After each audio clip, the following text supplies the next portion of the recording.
Hello, Renato. It's good to see you back. Good to see you. I know you can only hear me, huh? Yeah, yeah, Um, true. it's okay. Renato, so we know that the reason this fight got rescheduled was because you tested positive for COVID. How are you Yeah, feeling, and just what was your experience? I'm feeling very good right now. I had I didn't have symptoms, so I didn't feel much.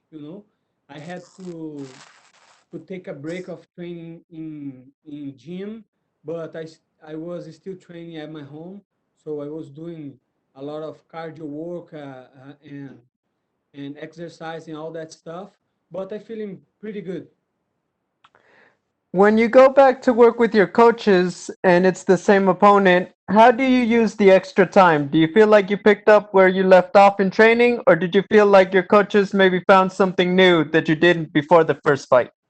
No, I was preparing the same way I was doing before the COVID, because I have my game plan, my strategy, so I didn't change at all. I just had to postpone the fight 2 weeks, I think.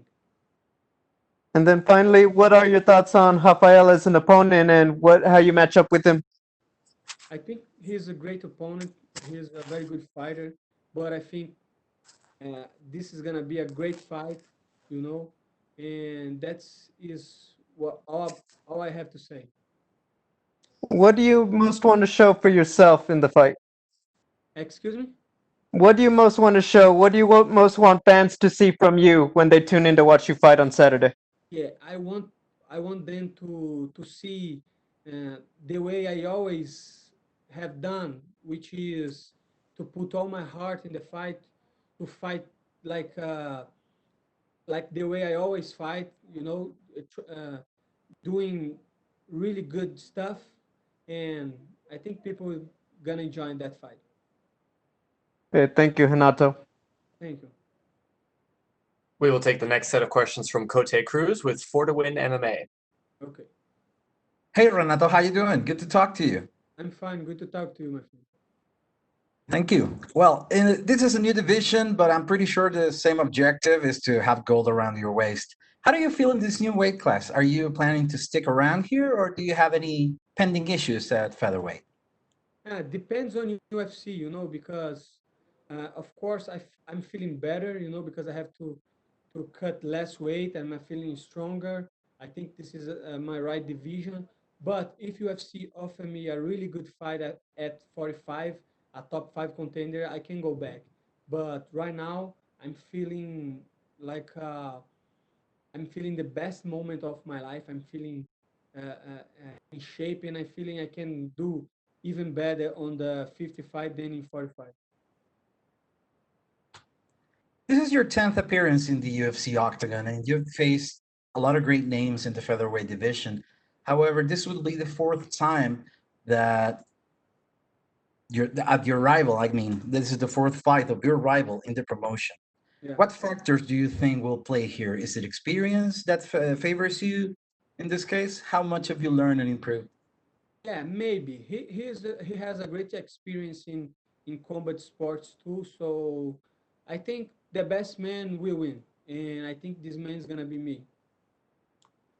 Well, you have great striking and you have an excellent ground game to go along with it. You have 7 submissions. What do you think your rival will be able to do on the floor with you? How do you see his striking compared to yours? Hmm. I think he's a great striker, but we didn't see him on the ground as much as as me because I am more grappling guy.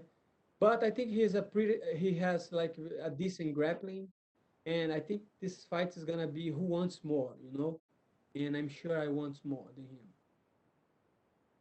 Well, final question for me. After the fight against Ortega, you decided to move into the United States where your children was born this year. Yeah, Congratulations, by the way.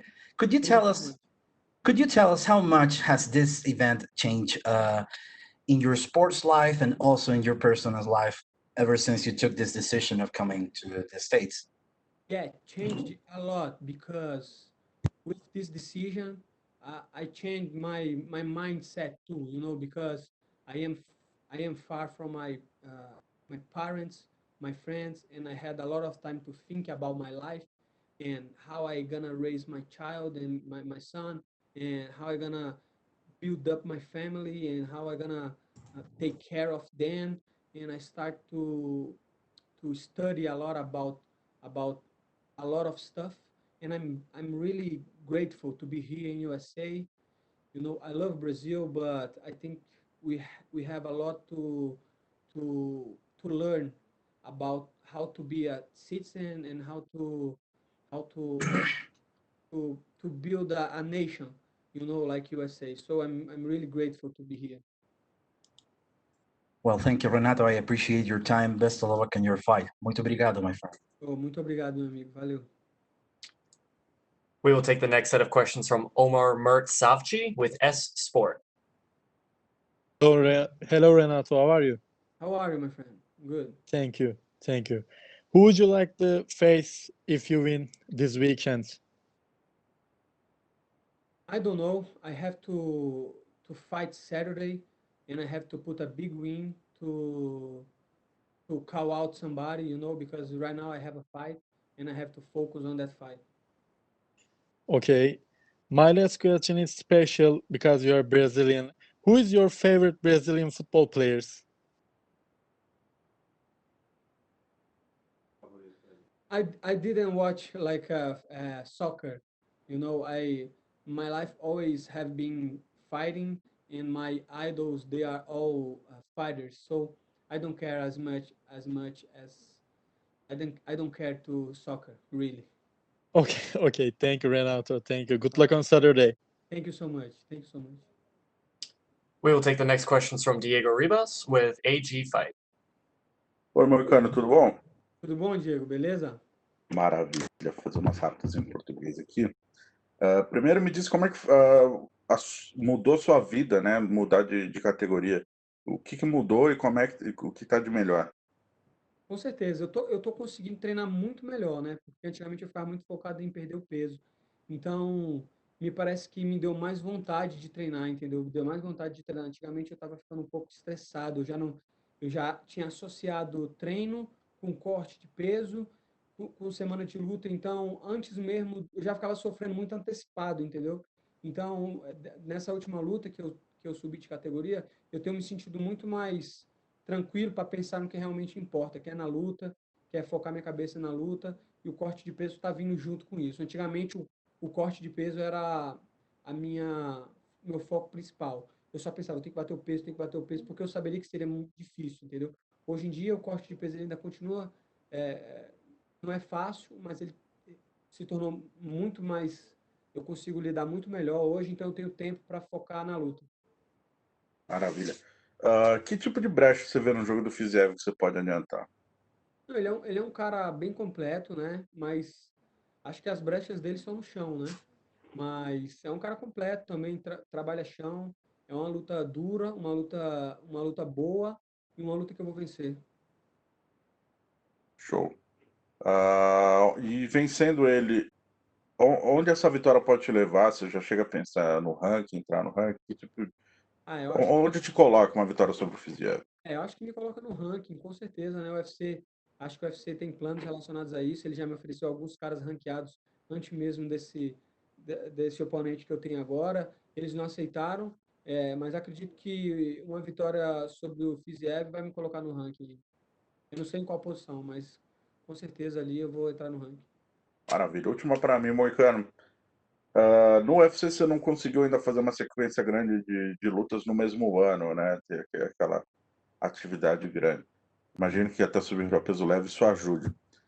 No entanto, o fato agora até a questão do Covid e tal, o UFC parece que precisa, né? Às vezes lutador de última hora, casar luta de última hora. Você está disposto a ser um desses, tipo Kevin Holland, vai fazer a quinta luta do ano? Você está disposto a fazer isso? Com certeza, acho que se for uma luta interessante, a gente pode pegar ela aí com muito menos tempo de trabalho, porque a gente sabe que é uma oportunidade sempre uma oportunidade. Então, se aparecer uma luta aí, um cara ranqueado, um cara top, uma luta que faça sentido, com certeza eu vou estar entrando aí para tentar aumentar minha sequência de lutas aí no ano. E aí lutando com peso leve ajuda a fazer mais lutas em menos tempo. Ajuda, com certeza. Antigamente, no peso pena, eu não conseguiria pegar uma luta em cima da hora, assim. Uma luta com 2 semanas, impossível eu bater o peso, entendeu? Uma luta com 3 semanas já seria difícil, já seria só pensar no corte de peso, entendeu? Então, acho que acho que é mais saudável, eu acho que você rende mais e é mais proveitoso, entendeu? A sua carreira. E acaba que a sua carreira vai durar mais. Maravilha, era isso. Obrigadão e boa luta, Moicano. Obrigadão, Diego. Abraço. That's it, guys. Thank you very much. We will take the last set of questions from Keith Schilling with Sherdog. Hey, Renato, how are you? I'm fine, and you? I'm excellent. Thanks for you asking.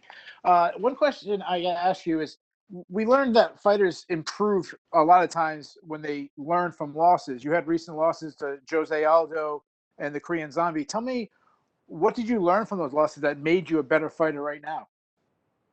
I think that loss, that two losses show me doesn't matter how good you are if you are not if you are not doing right, because back in the day I used to training too much.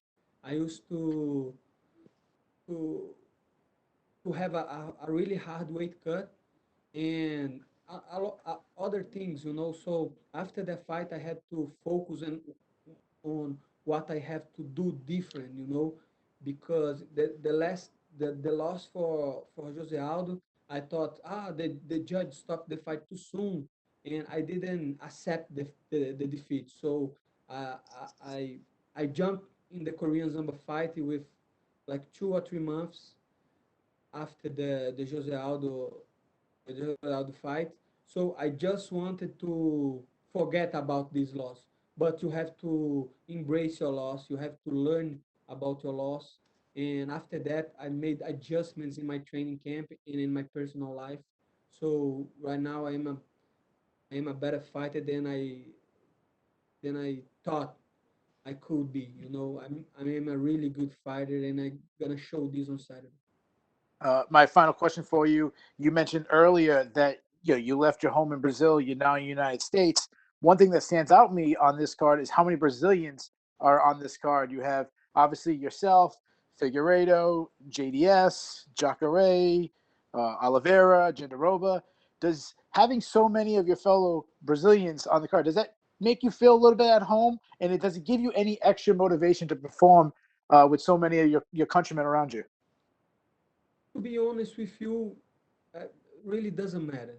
To be honest with you, because I'm here.